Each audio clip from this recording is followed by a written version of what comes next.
All right, let's do it. 3 games. We're going to go through them. First, our top ranked game on DraftKings, which is the Falcons minus 3.5.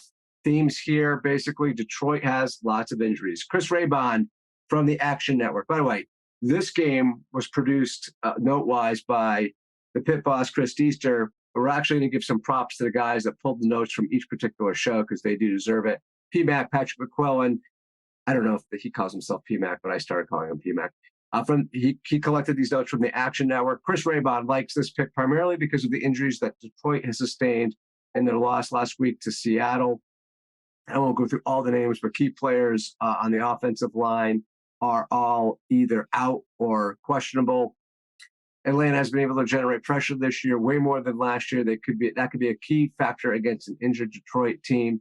Detroit hasn't proven to be a reliable team that sets themselves apart from teams like Atlanta, even with a big win over Kansas City. Raybon likes the hook with Atlanta at 3.5. The hitman from Forward Progress, props to Paul Krasinski for these notes. Atlanta has better playmakers with the injuries factored in. They have a better offensive line. Their defense has played really well. He thinks this game is more like 2.75 as a line, so I'm assuming he would play it if he's getting better than that. So that would help us at +3 if that's what you're able to get right now. AJ Hoffman, Dream Preview, props to EO and the banker Scott Vick for these notes.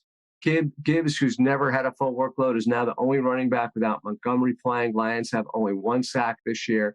Ritter hasn't been good, and a lot of what he did poorly in week 1 when he was under pressure was because he was under pressure the entire time. The Lions aren't going to create pressure, so he's going to have some time to do better. Seahawks had their way against the Lions D.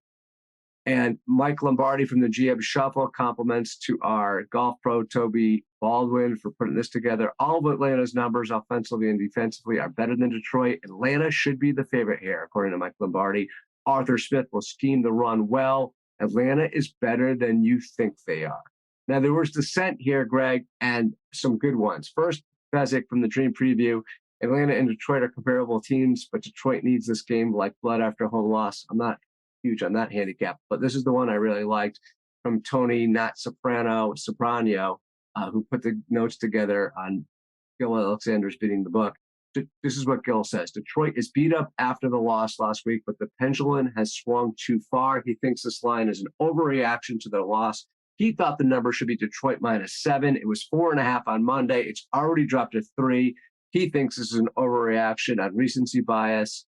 He also thinks these teams are fairly even. Ritter did not show him a lot, yes, but he's better at home. Let's see him on the road. Detroit is better on defense. They will struggle against the pass rush. And Atlanta, they struggle against the pass rush, but Atlanta is not going to be able to expose this weakness. Timestamps on this, but Dream Preview, 34 minutes, 28 seconds. Even money, 16 minutes, 58 seconds. You can get the handicap from the Action Network if you fast forward to 7 minutes, 45 seconds. GM Shuffle covers this at 45 minutes, 6 seconds.